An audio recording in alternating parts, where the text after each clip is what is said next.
Močilar mi je časi kaj razkladal o nekdanjih časih, kako so ljudje živeli in kako so imeli to in to reč med sabo. Nekoč, v nedeljo popoldne, mi je v lipovi senci na klopi pravil naslednjo povest.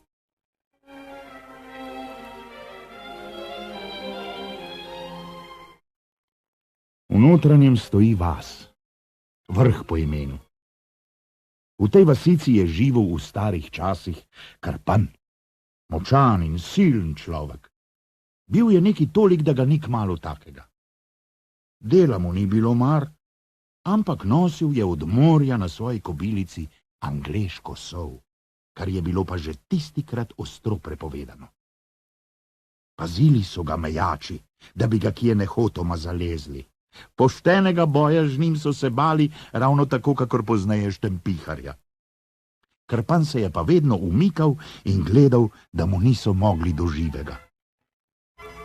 Bilo je pozimi in sneg je ležal krog in krog, držala je samo ozka gas, ljudem dovoljna, od vasi do vasi, ker takrat še ni bilo tako cest, kakor dan danes. V naših časih je to vse drugače, seveda, saj imamo, hvalo Bogu, cesto do vsakega zevnika. Nesel je Krpan po ozki gazi na svoji kobilici nekoliko stotov soli, kar mu naproti prižvenketa lep voz. Na vozu je pa sedel cesar Janez, ki se je ravno peljal v Trst. Krpan je bil kmečki človek, zato ga tudi ni poznal. Pa se ni bilo časa dolgo ozirati se. Še odkriti se ni utegnil, temveč prime brž kobilico in tovor z njo pa jo prenese v stran, da bi je voz ne podrl. Menite, da je Krpana to kaj mudilo, kali? Bilo mu je, kakor komu drugemu stol prestaviti. Cesar, to videvši, veliko čijažu, da naj konje ustavi. Ko se to zgodi, vpraša silnega moža: Kdo pa si ti? Ta mu da odgovor: Krpan mi pravijo, doma sem pa z vrha od Svete Trojice, 2 uri hoda od tukaj. Kaj pa nosiš v tovoru? Cesar dalje vpraša. Krpan se naglo izmisli in reče: kaj, kresilno gobo, pa nekaj brusov sem naložil, gospod. Nato se cesar začudi in pravi: Ako so brusi, pokaj so pa v vrečah? Krpan se ne umišlja dolgo, ampak urno odgovori, kakor vsak človek, ki ve, kaj pravi: Bojim se, da bi od mraza ne razpokali, zato sem jih v slamo zavil in v vrečo potisnil. Cesar, ki mu je bil menda silni možak všeč, dalje pravi: Ti veš, kako se taki reči streže? Kaj pa, da si koniča tako lahko prestavil? Res nima dosti mesa, pa ima vsaj kosti. Krpan se malo zareži in pravi: Vem, da imajo vaši konji več mesa, pa vendar ne dam svoje kobilice za vse 4, ki so tukaj napreženi. Kar se pa tiče prestavljanja, gospod, upam si nesti 2 taki kobili, 2 uri hoda in tudi še dalj, če je treba. Cesar si misli: To velja, da bi se zapomnilo, in veli pognati.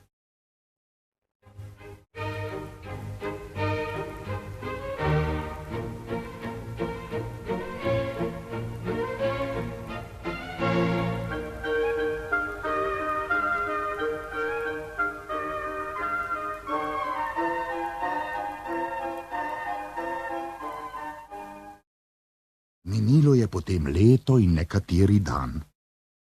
Krpan je pa z mirom tovoril po hribih in dolinah. Kar se pripeti, da pride na Dunaj strašen velikan, Brdavs po imenu. Ta je vabil, kakor nekdanji Pegam, vse junake našega cesarstva v boj. Ali cesar pa tudi ni imel tako boječih ljudi, da bi dejal: Nihče si ni upal naden. Toda kdor se je skusil z njim, gotovo je bil zmagan. Velikan pa ni bil mož usmiljenega srca, ampak vsakega je umoril, kogar je obvladal. To je cesarju začelo iti po glavi. Lejte, sino, Kaj bo, če se Brdavs ne ukroti? Usmrtil mi je že vso največjo gospodo. Presneta reč vendar, da mu nihče ne more biti kos. Tako je cesar toževal, Kočijaž ga je pa slišal.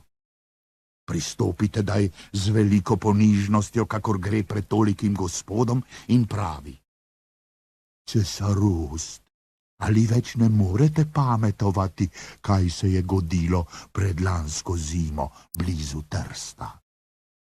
Cesar vpraša nekoliko nevoljen: Kaj neki? Kočijaž odgovori: Tisti Krpan, ki je tovoril s kresilno gobo in brusi, ne veste, kako je kobilico v sneg prestavil, kakor bi nesel skledo na mizo. Če ne bo Krpan Brdavsa premogel, drugi tudi ne, tako vam povem. Saj res, pravi cesar, precej se mora pon poslati.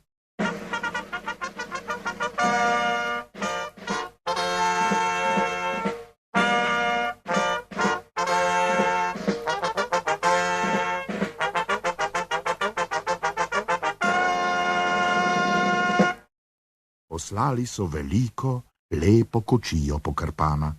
Ta je bil ravno ta čas natovoril nekoliko soli pred svojo kočo. Mejači so bili pa vse čisto ovedeli, da se zopet napravlja po kupčiji. Pridejo tedaj naden, ter se ga lotijo. Bilo jih je 15. Ali on se jih ni ustrašil? Pisano je pogledal in prijel prvega in druge z njim omlatil, da so vsi podplate pokazali. Ravno se je to vršilo, kar se v četvir pripelja nova, lepa kočija. Iz nje stopi cesarski sel, ki je vse videl, kar se je godilo. In naglo reče: Zdaj pa že vem, da sem prav pogodil. Ti si Krpan z vrha od Svete Trojice, kaj ne? Krpan sem, pravi ta, z vrha tudi, od Svete Trojice tudi. Ali kaj pa bi radi? Če mislite za voljo soli, kaj, svetujem, da mirujte. 15 jih je bilo, pa se jih nisem bal, hvalo Bogu, samo enega se tudi ne bom.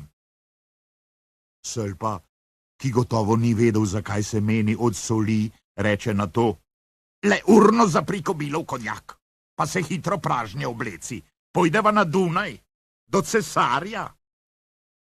Krpan ga nevirno pogleda in odgovori: Kdor če iti na Dunaj, mora pustiti trebuh zunaj. To sem slišal od starih ljudi. Jaz ga pa menim sabo nositi, koder bom tovoril in dokler bom tovoril. Služabnik mu pravi: Nikar ti ne misli, da šale uganjam. Saj bi tudi ne bilo zdravo, reče Krpan. Nato zopet govori sel: Kar sem povedal, vse je res. Ali več ne veš, kako si bil umaknil predlansko zimo kobilico kočiji iz pota? Oni gospod na vozu je bil cesar, pa nihče drug, veš? Krpan se začudi in pravi: Cesar? Menda vendar ne. Cesar, cesar, le poslušaj. Prišel je zdaj na Dunaj hud velikan, ki mu pravimo Brdavs. Tak je, da ga nihče ne ustrahuje. Dosti vojščakov in gospode je že pobil. Pa smo rekli: Če ga živ krste zmore, Krpan ga bo. Lej, ti si zadnje upanje cesarjevo in dunajskega mesta. Krpana je to s pridom utešilo, ter jako dobro se mu je zdelo do vsega, kar je slišal, in reče tedaj: Če ni drugega, kakor tisti prekleti Brdavs, poslušajte, kaj vam pravi. 15 Brdavsov za malo južino, to je meni toliko, kolikor vam kamen poriniti čez lužo, ki jo preskoči dete 7 let staro. Samo varite, da me ne boste vodili za nos. To reče in brždene so v skobile, kobilo pa v konjak, gre v kočo ter se pražnje obleče, da bi ga pred cesarjem ne bilo sram. Ko se preobuje, ven priteče in sede v kočijo ter naglo zdrčita proti Dunaju.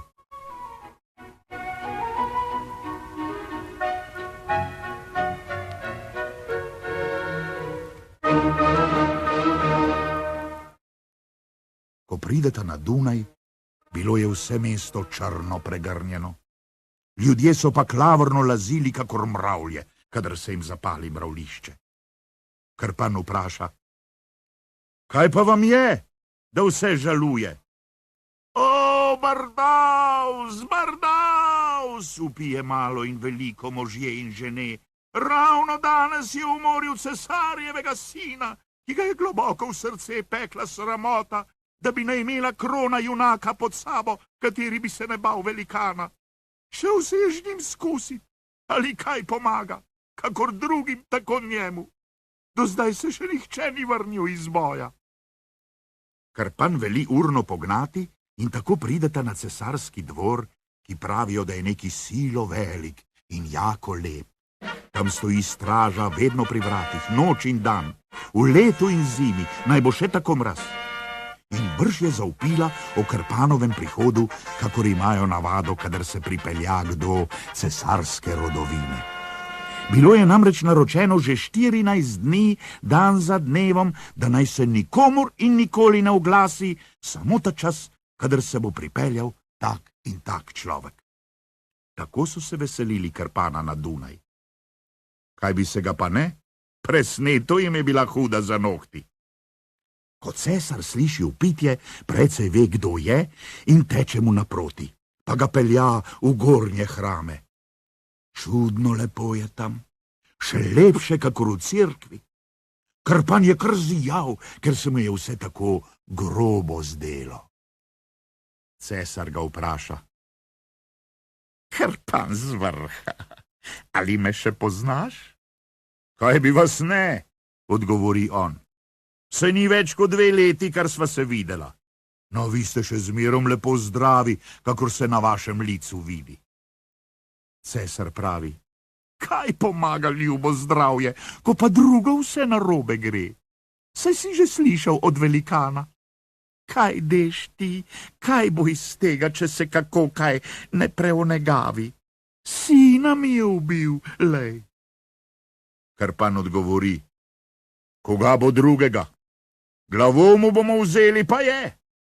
Cesar ga žalosten zavrne: menim da, ko bi jo le mogli. Oh, ali ni ga mislim pod soncem junaka, da bi vzel Brdavsu glavo? Zakaj ne? Slišal sem, pravi Krpan, da vsi ljudje vse vedo, na vsem svetu se pa vse dobi, pa bi se ne dobil tudi junak nad Brdavsa. Kakor sem uboren človek, ali tako peklensko ga bom premikastil, da se mu nikdar več ne bodo vrnile hudobne želje po Dunaju razsajati, če Bog da, da je res. Kdo bi bil cesarju bolj ustregel, kakor te besede? Le nekaj ga je še skrbelo, zato pa tudi reče: da si močan, tega si me preveril. Ali pomisli ti, on je orožja vajen iz mladih dni. Ti pak si prenašal do zdaj le bruse in kresilno gobo po Kranjskem. Sulice in meča menda še nisi videl nikoli drugje, kakor na križevem potu v cerkvi. Kako se ga boš pa lotil? Nič se ne bojte, pravi Krpan. Kako ga bom in s čim ga bom, to je moja skrb. Ne bojim se ne meča, ne sulice, ne drugega velikanovega orožja, ki vsemu še imena ne vem, če ga ima kaj veliko na sebi. Vse to je bilo cesarju po godu in brž veli prinesti polič vina, pa kruha in sira, rekoč: na, Krpan, pij pa jej, potlej pojdeva orožje izbirat. Krpanu se je to vele malo zdelo. Polič vina takemu junaku. Pa je vendar molčal, kar je preveliko čudo. Kaj pa je hotel? Se menda je že slišal, da gospoda so vsi malojedni zato, ker jedo, kadar hoče in kolikor hoče kateri, zgolj dobrih jedi.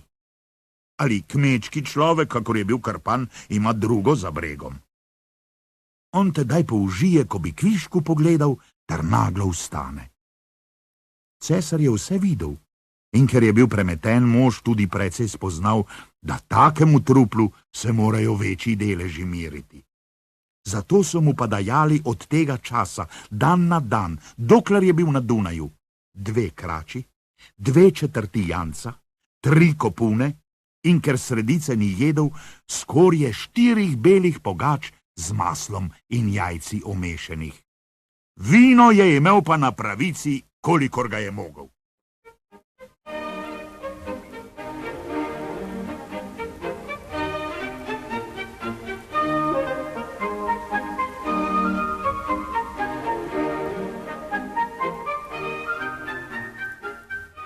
Ko prideta v orožnico, to je tisto shrambo, kjer imajo orožje, namreč sablje, meče, jeklene uklepe za na prsi, čelade in kakor se imenuje to in ono, Krpan izbira in izbira, pa kar prime, vse v rokah zdrobi, ker je bil silen človek.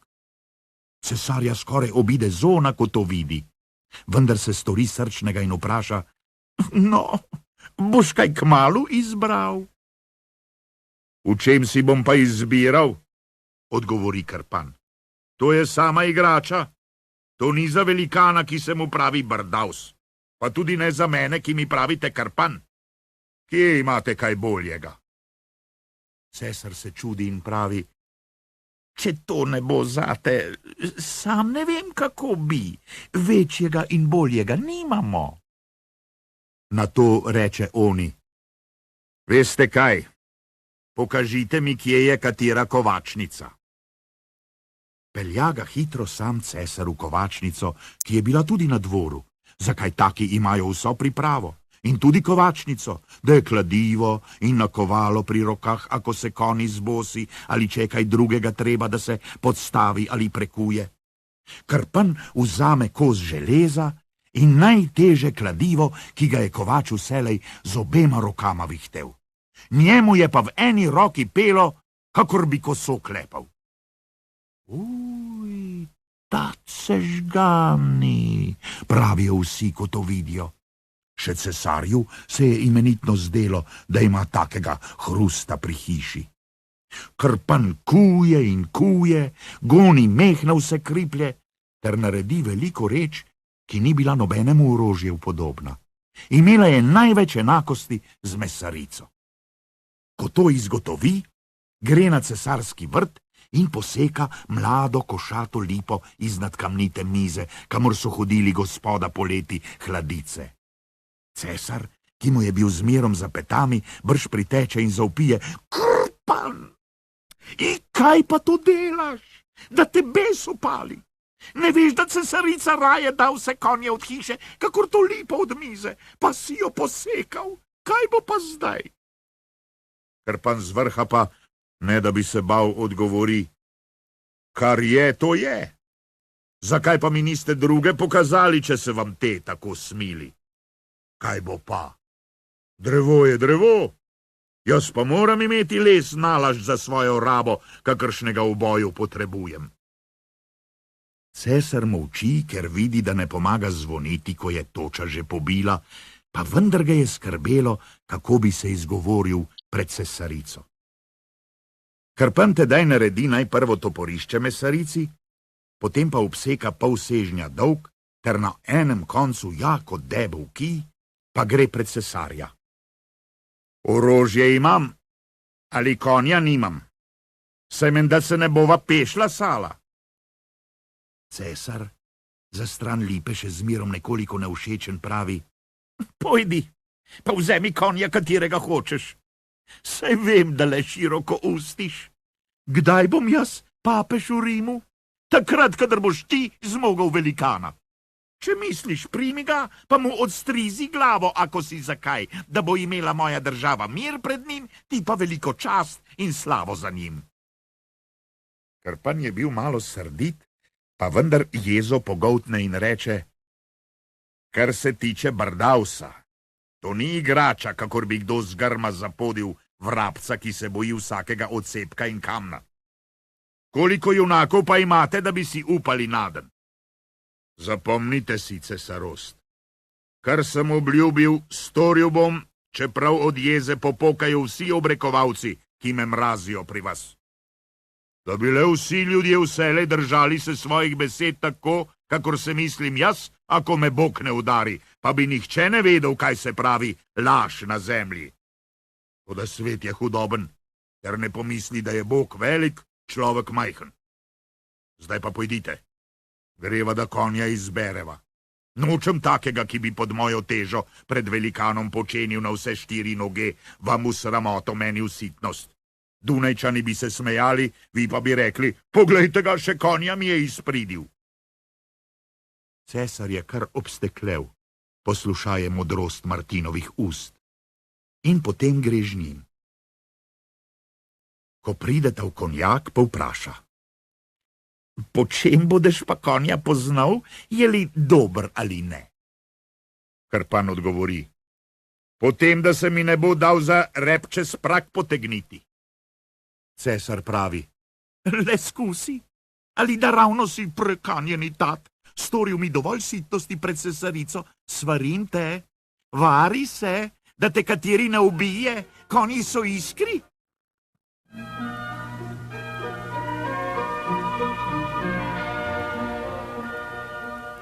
Martin Krpan pa ti izleče prvega in zadnjega in vse druge čez prak.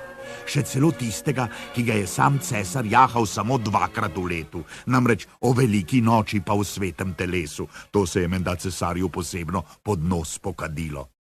Potem reče Krpan, tukaj ga nimate za moje sedlo, pojdiva k drugim. Cesar odgovori čmirn, če niso ti zate, moraš se peš bojevati. Ti nisi pravdanski človek. Vem, da ga nimam v cesarstvu takega, da bi ga ti zagovednež ne izlekel. Ta je pa že prazna, pravi Krpan. Jaz imam doma kobilico, katere ne izleče noben vaših junakov, stavim svojo glavo, če ni drugače, da ne poreko Dunajčanje, z Brdavsom vred, da lažem. Pa ni tista, vpraša cesar, ki si z njo plesal po snegu. Tista, zavrne on. Cesar pa se razhudi rekoč, zdaj pa že vidim, da si bebec. Ali pa mene delaš bebca? Vari se me, Krpane, moja roka je dolga. Krpan pa mu v smehu odgovori, če je s tem dalja, pa vendar ne seže velikanu še celo do pasune, nikar že do brade, da bi ga malo oskubla in zlasala. Ampak pustimo šale takim ljudem v napotje, ki nimajo drugega dela, kakor da z njimi dražijo svojega bližnjega. Meniva se raje od Brdavsa, ki še zdaj nosi glavo. Pošljite mi hitro po kobilo. Ali pa naj grem sam po njo? Toda potlej ne vem. Ko bi mene več ne bilo nazaj, Bogu je vse mogoče. Cesar, ko to sliši, urno pošlje na vrh po Krpanovo kobilico. Ko jo pripeljejo na Dunaj, Krpan reče. Zdaj pa le v kup, dunajski junaki, kar vas je še kaj. Moje kobilice, kakor je videti slaba, vendar nihče ne potegne do praga, nikar že čez prag. Skušali so jahači in konjarji in vsi tisti, ki so učeni, kako velja v strah prijeti konja, bodi si hud ali pa krotak. Pa kobilice ni nihče premaknil z mesta. Vsakega je vrgla na gnojno gomilo. Beste lopi, reče eden in drug. Majhno kljuse, velika moč.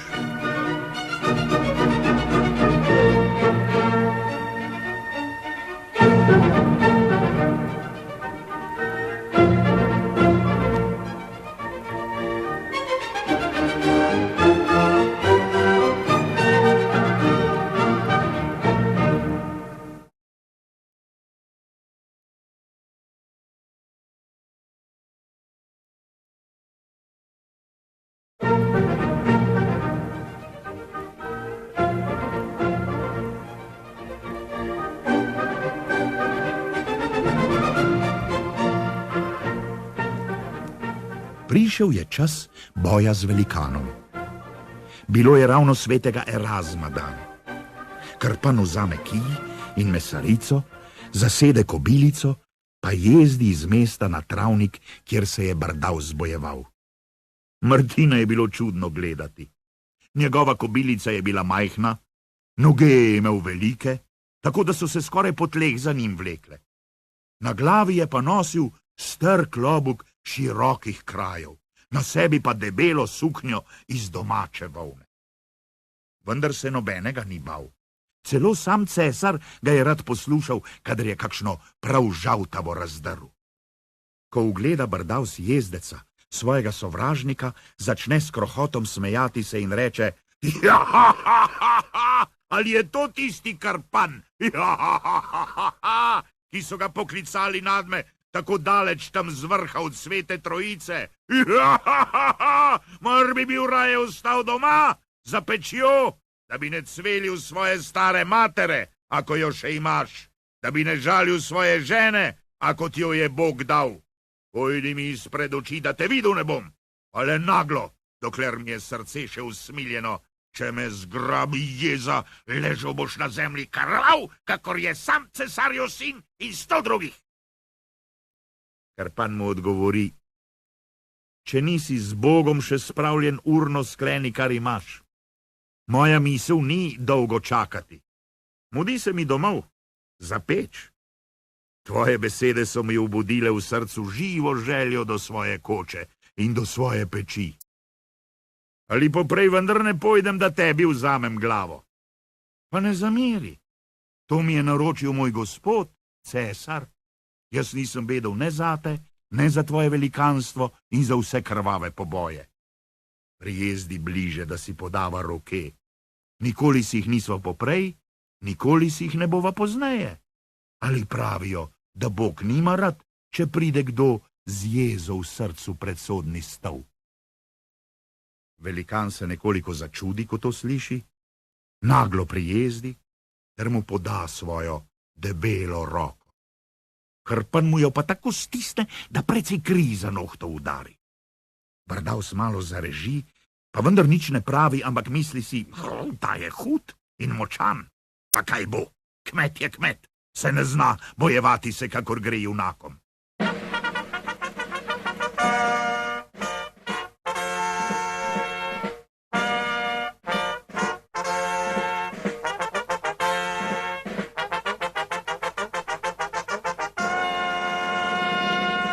Urno zasukneta vsak svojega konja in zdirjata si oddaleč naproti.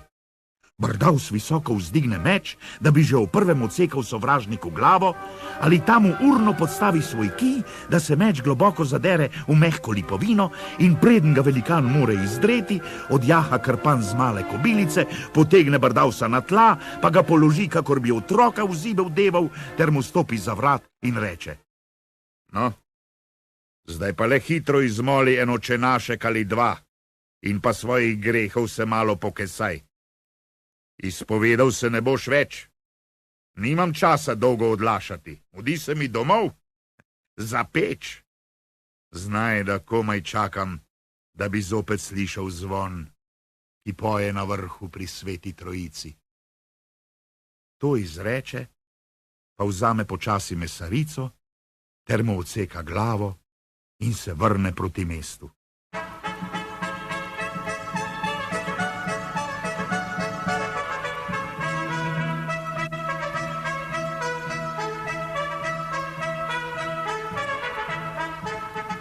Dunajčanje, ki so do zdaj le oddaleč gledali, pride rok njemu, tudi sam cesar mu pride naproti, pa ga objame pričo ljudstva, ki je vpilo na vse grlo: "Karpan je nas otel! Hvala Karpanu, dokler bo Dunaj stal!"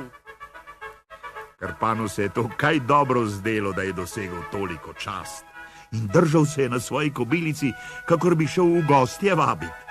Saj se je tudi lahko. Še tu med nami, če kdo kakega slepca ali belouško ubije, že ne ve, na kateri grm bi jo obesil, da bi jo videlo več ljudi. Ko pridejo v cesarsko poslopje, vsi knezi, vojskovodje in vsa prva gospoda s Karpanom, spregovori najprvo sam cesar in pravi: "Zdaj si pa le izberi. Dam ti, kar želiš, ker si zmogel tolikega sovražnika in otel deželo in mesto, velike nadloge in nesreče. Nimam take stvari v cesarstvu, da bi dejal, ne dam ti je, če jo hočeš. Celo Irico, mojo edino hčir, imaš na ponudbo, ako nisi še oženjen." Oženjen sem bil, pa nisem več, odgovori Krpan. Rajnica je umrla, druge pa nisem iskal. Sam ne vem, kako bi vendar, da bi ne bilo meni napak, Bogu in dobrim ljudem pa všeč. Vašega dekleta sem že videl. Če je tudi še tako pametna, kakor je lepa, potlej naj se le skrije moja babnica pred njo v vseh rečeh. Dobrote, res, da je navajena, tistega ne bom dejal, ker je od bogate hiše doma. Pa sej na vrhu pri Sveti Trojici spet nismo zgolj berači. Pri nas tudi skozi vse leto visi kaj prekajenega na ražnju. Samo to ne vem, kako bo. Nesla sva bila z Marjeto v oprtnih košeh enkrat grozdje v Trst. Nazaj grede mi je bila pa ona zbolela na potu. Tako se mi je sitno zdelo, da vam ne morem povedati. Raje bi bil imel, da bi se mi bili utrgali v cerkvi na Ramnici obe kmalu, takrat, ko bi ravno bil sveče prižigal. Ni bilo drugače. Naložil sem jo v oprtni koš, koš pa na pleči, ter sem koračil mastito z njo. Izhajal bi že bil. Sem retačka je bila tako majhna, kakor deklina 13 let, pa jih je nadloga vendar imela že 30, ko sva se jemala. Težka tedaj ni bila. Ali kamor sem prišel, povsod so me vprašali, kakšno kramo prodajam. To je presneto slaba krama, babo po svetu prenašati. In ko bi se zdaj na cesti nama spet kaj takega nakretilo, vaših hčeri in pa meni, od tukaj do vrha se pot vleče, kakor kurja čeva. Koša revež nimam, kobilica ima pa samo eno sedlo. Pa bi tudi ne bilo čudo, ko bi zbolela. Saj vemo vsi, da take mehkote niso vajene od 5 zjutraj do 8 zvečer cika-coka s konjem.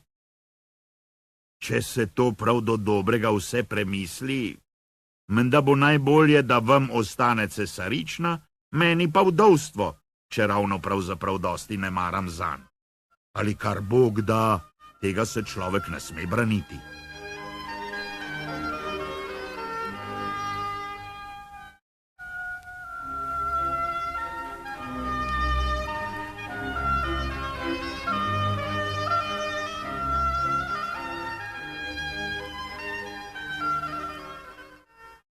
Cesarica pa še zdaj ni bila pozabila košate lipe nad kamnito mizo na vrtu.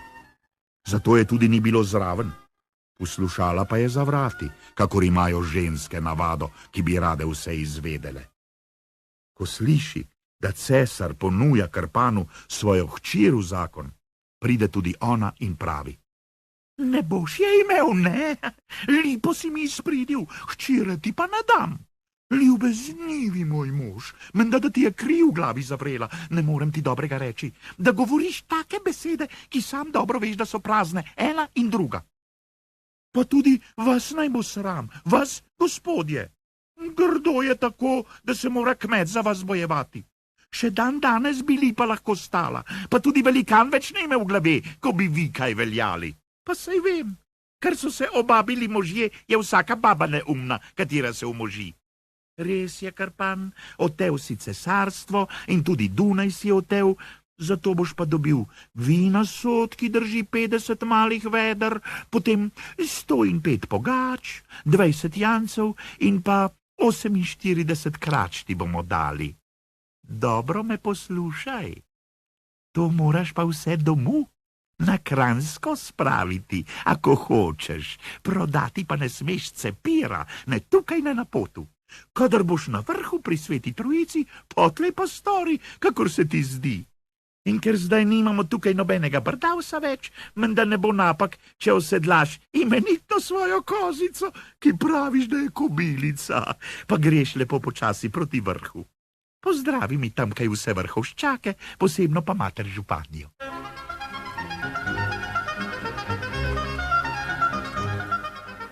Cesarica je to izgovorila, pa je šla precej spet v svoje hrame. Vseh gospodov je bilo jako sram, kaj bi jih pa tudi ne bilo. Prebito jih je obrenkala, prav kakor takim gre. Krpan se je pa držal, da je bil skoraj hudemu vremenu podoben. Kakor bi se za mokrcem bliskalo, tako je streljal z očmi izpod srditega čela. Obrvi so mu pa sršele kot dve metli. Da te treni, kako je bilo vsem okoli njega čudno pri srcu. Še cesar je plaho od strani gledal. Cesar? Pa vendar, ker sta bila vedno velika prijatelja, zato se počasi predrzne in reče mu: Krpane, le ti molči, mi dva bova že naredila, da bo prav. Krpan ga pa nič ne posluša, temveč zadene si na desno ramo kij, na levo pa mesarico, stopi k Durim in reče: Veste kaj? Bog vas obvari, pa nikar kaj ne zamerite. Na te besede prime za kljuko, pa kakor da bi hotel iti. Cesar poteče za njim: Čaki no, daj si dopovedati, Bog nas vari, se menda nisi voda. Krpan odgovori: Koga? Menite, da nisem še zadosti slišal, kali? Meni bi gotovo segla brada že noter do pasa ali pa še dalj, ko bi se naučedil vsak teden dvakrat. Pa bo kdo pometal z mano? Kdo je pome poslal kočijo in 4 konje? Vi ali jaz? Dunaja ni bilo meni treba, mene pa Dunaju. Zdaj se pa tak isto dela z mano. In pa še za voljo mesa in vina moram očitke požirati. Že nekatere matere sem jel kruh, črnega in belega, nekaterega očeta vino sem pil. Ali nikjer, tudi pri vas, nisem in ne bom dobil take postrežbe, kakršne je v razdrtem pri klinčarju. Ni garjega na tem svetu, kakor to, če se kaj da, potlej pa učita. Kdor noče dati, pa naj ima sam. Pa tudi, kdo bi mislil, da lipove pravde še zdaj ni kraja ne konca? Ali je bilo tisto drevesce vaš bog ali kaj? Tak les rase za vsakim grmom, Krpana pa ni za vsakim oglom, še na vsakem cesarskem dvoru ne, hvalo Bogu. Darove pa spet take dajete, da človek ne more do njih. To je ravno, kakor bi mački miš na rep privezal, da se potlej vrti sama okrog sebe, doseči je pa vendar ne more. 50 malih veder vina, 500 pogač, 20 jancev in pa 48 krač. Tako blago res ni siromak. Ali kaj pomaga? Prodati ne smem, z Dunaja na vrh pa tudi ne kaže prenašati. Pa jaz bom drugo naredil, kakor se nikomur ne zdi. Deske si bom znesel na dvorišče in ako jih bo premalo, potlej bo pa drevje zapelo. Vse bom posekal, kar mi bo prišlo pod sekiro. Bodi si lipa ali pa lipec, hudo lesovina ali dobro letovina, nad kamnito ali nad leseno mizo. Pa bom postavil sredi dvorišča kolibo in tako dolgo bom ležal, dokler bo sod moker, pa dokler bom imel kaj prigrizniti. Ampak to vam pravim. Samo še enkrat naj pride brdavs na Dunaj. Potlej pa zopet pošljite pome kočijo in služabnika, ali pa še celo svojo hčir, ki ne maram za njo malo in dosti ne. Pa bomo videli, kaj boste pripeljali z vrha od Svete Trojice. Ako bo Krpan, mesa in kosti gotovo ne bo imel, ampak iz ovsene slame si ga boste morali natlačiti, pa se ga ne bodo še vrabci dolgo bali, nikar že velikani. Mislil sem iti brez besedice govorjenja. Ker ste me pa sami ustavili, ne bodite hudi, če sem vam katero grenko povedal. Se menda veste, kako je dejal rajnik Jernejko na Golem. Ali ga bom s pogačo pital, kadar se s kom kregam, kar ga bolj ujezi, tomu zabelim. Zdaj pa le zdravje ostanite. Cesar pravi na to: Martin, potrpi no, vsaj ne bodi tako neučakaven. Ti ne pojdeš od naše hiše, verjemi, da ne. Saj sem jaz gospodar, veš. Krpan odgovori: Vsak človek je tak, kakršnega je Bog dal. Vsak ima nekaj nad sabo. Kdor ni grbast, morda pa je trobast. Moje obnašanje ni za vas, že vidim, da ne. Tega se tedaj ne menimo, da bi jaz tukaj ostal. Saj tudi kobilica, ki se ji pravi kozica, ni vajena z mirom ob suhi krmi. Doma se je pasla po gozdu, Na potu pa ob cestah?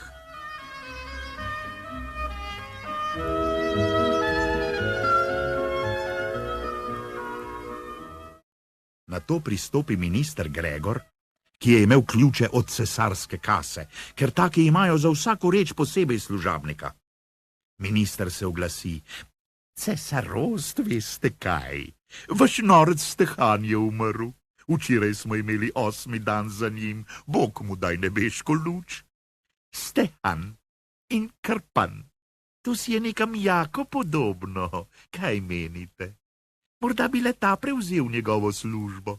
Nič se ne ve, zvitorepec je, debel je, smešen tudi, jezičen ravno tako, vse krščanstvo ga nima takega. Krpan odgovori: Magister Gregor, veste kaj? Enkrat sem bil vaš bebec, dvakrat pa ne bom. Smejalo bi se malo in veliko meni in moji zarobljeni pameti, ko bi to naredil. Zdaj pa dobro, da mi je prišlo na misel. Kmalu bi bil pozabil, kar imam že dolgo na jeziku. Cesarost, nekdaj ste me bili srečali s kobilico v snegu, kaj ne? Cesar: Bilo je tako, bilo. Krpan: Kaj pa sem nesel na tovoru? Cesar: Bruse pa kresilno gobo. Krpan: To je bilo ta čas, ko ste se vi peljali v Jeruzalem. Cesar: Bosa je ta. V Trst sem šel. Za Jeruzalem toliko vem, kakor za svojo zadnjo uro. Krpan: Jaz pa za bruse in kresilno gobo ravno toliko. Takrat, veste, vam nisem bil resnice povedal, kar mi je še zdaj žal. Angleško sol sem prenašal. Saj se nisem bal pravzaprav ne vas, ne vašega kočijaža, pa taka je le. Kadar se človek zasukne z pravega pota, naj bo še tako močan, pa se vendar boji, če veja ob vejo udari. Na to pravi minister Gregor: Ne veš, da je prepovedano? To je nevaren človek, državi dela škodo. Primite ga, zaprimo ga. Krpan odgovori: Kdo me bo? Morda vi, dolgopetec, ki ste suhi kakor ražen, ki je vas in vašega magistrovanja z vami komaj za polno pest? Z eno samo roko vas porinem čez svetega Štefana streho, ki stoji sredi mesta. Nikar praznih besed ne razdirajte. Cesar pravi: Le ti meni povedi, če bi morda še kaj rad. Midva ne bova v sovraštvu ostala, ne, če Bog da, da ne. Minister Gregor, ti pa le pusti, že jaz vem, kako je. Krpan odgovori: Poslušajte me tedaj. Moje otepanje z brdavsom vem, da je imena vredno. Kaj se zna? Morda bodo postavači še celo skladali pripovedovalke in pesmi, da se bo govorilo, ko ne bo ne vas, ne mene, kosti, ne prsti. Če ne bo magister Gregor dal drugače v bukve zapisati, pa naj stori kakor če, meni se ne bo s tem ne prikupil, ne odkupil. Ampak vendar je vsak delavec vreden svojega plačila.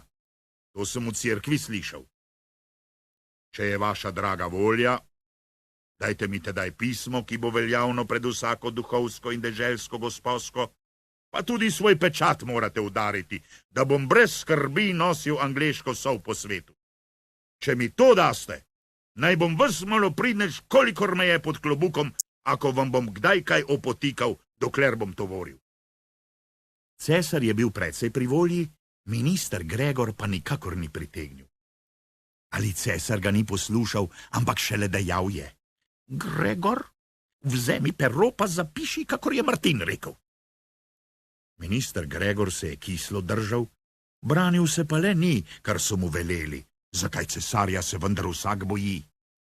Kadar je bilo pismo narejeno in zapečateno, pravi cesar Krpanu: Martin, ali prodaš meni pogače in vino, pa kar je še drugih reči? Najlaže bo tako, lej. S cesarico bom že jaz govoril, da bo prav. Mošnjo cekino ti dam, ti boš pa blago pustil. Kdo bo to prenašal z Dunaja do Svete Trojice? Krpan odgovori: Pol drugo mošnjo, pa še kakšno krono po vrhu. Vem, da je lepo vredno, ko bi prodajal brat bratu. Pa naj bo, no, pri vas ne bom na tisto gledal. Samo da jaz ne bom imel pri cesarici zavoljo tega nikakršnih ohodkov. Ne lazim rad okoli gosposke. Pa se imam priče, da ste vi prevzeli vse sitnosti, ki bodo prišle prvič ali drugič iz tega. Dobro me poslušajte. Cesar mu de: nič se ne boj, to bom že poravnal sam, brez tebe. Na, mošnjo, tu je pa še pismo. Saj nocoj tako še ne pojdeš iz grada, če le misliš iti. Priklonil se je že dan, ter noč se bliža. Ali Krpan odgovori: lepa hvala vam bodi najpopred za pisemce, da ga bom v zobe vrgal vsakemu, kdor me bo ustavljal na cesti. Pa tudi za voljo mošnička se ne bom krčil. Kaj se ve, kaj zadene človeka v neznanju? Morda mi utegne še na hvalo priti. Vselej pravijo, bolje drži ga, kakor lovi ga. Pri vas pa ne bom ostajal čez noč, ako se vam ne zamirim skozi to. Že hudo me ima, da bi spet enkrat bil na vrhu pri Sveti Trojici. Samo še nekaj bi vas rad prosil. Ko bi mi dali človeka, da bi me spremil do ceste.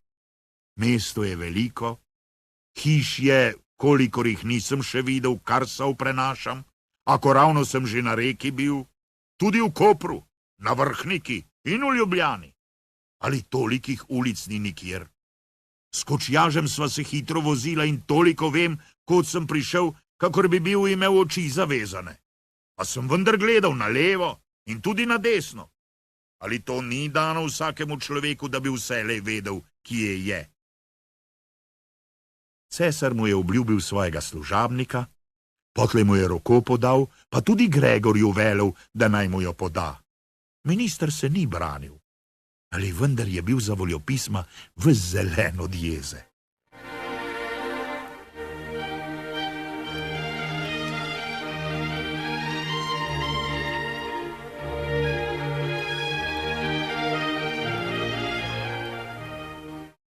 Krpan zadene kij in mesarico, in to so bile njegove zadnje besede pred cesarjem. Ko bi se spet oglasil kak Brdavs ali kdo drug, se veste, kje se pravi na vrhu pri Sveti Trojici. Pozdravil bom pa že vrhovščake in mater županjo. Zdravi ostanite. Srečno hodi, pravi cesar. Minister Gregor pa nič.